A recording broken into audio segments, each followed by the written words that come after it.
और अब आपको देते हैं मार्केट का अपडेट। तो अमेरिका में S&P में काफी तेजी देखने को मिल रही है। ट्रंप ने कॉपर पर 50% का टैरिफ लगा दिया है। कॉपर पर टैरिफ से भारत के एक्सपोर्ट्स को परेशानी होगी और चीन की जो GDP ग्रोथ है उसमें गिरावट देखने को मिल रही है। तो ट्रंप ने कॉपर पर 50% का टैरिफ लगा दिया है और कॉपर पर टैरिफ से भारत के जो एक्सपोर्टर्स हैं उनको काफी परेशानी होगी। और देखिए आकाश जी लगातार जो हमारे साथ जुड़ते उन्होंने जिक्र किया था कि ये जो टैरिफ वाला इस वक्त स्ट्रैटेजी अपना रहे हैं ट्रंप, इससे फार्मास्यूटिकल हो या हमारे जो अलग अलग क्षेत्र हैं उन पर काफ़ी इफेक्ट पड़ने वाला है। अब कॉपर पर 50% टैरिफ से सीधे सीधे भारत के एक्सपोर्टर्स को भी असर होने वाला है, उनको भी परेशानी बढ़ेगी। और आकाश जी जुड़ गए हमारे साथ में। आकाश जी, मैं चाहूँगी कि ज़रा जिन पॉइंटर्स का हमने जिक्र किया कि वो हमारी जनता को आप समझाएं कि क्या असर इसका उनकी ज़िंदगी पर होने वाला है, मार्केट पर होने वाला है। बिल्कुल सही कहा आपने। कॉपर पे 50% टैरिफ का मतलब है क्योंकि हिंदुस्तान बहुत मेजरली एक्सपोर्ट करता है, यानी हिंदुस्तान के व्यापारियों के लिए नुकसान की बात हो जाएगी। अब उसके बाद आपने फार्मा की बात की है, बिल्कुल सही कह रही हैं।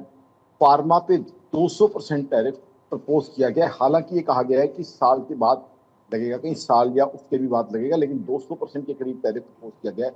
अब 200% टैरिफ अगर लगता है उसका मतलब क्या है?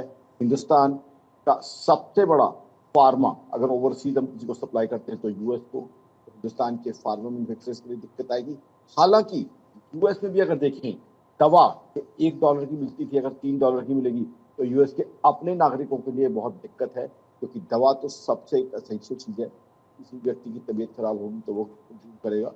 तो ऐसे में सस्टेनेबल तो नहीं रखते, लेकिन कहीं ना कहीं से आप बिल्कुल सही डायरेक्शन में जा रही हैं। ये एक तरीके से एक टैक्टिक्स है, स्ट्रेटजी है कि किसी तरीके से हिंदुस्तान से ट्रेड डील साइन कराई जाए। लेकिन हिंदुस्तान की सरकार, आज नरेंद्र मोदी साहब की सरकार बहुत कॉशन के साथ चल रही है।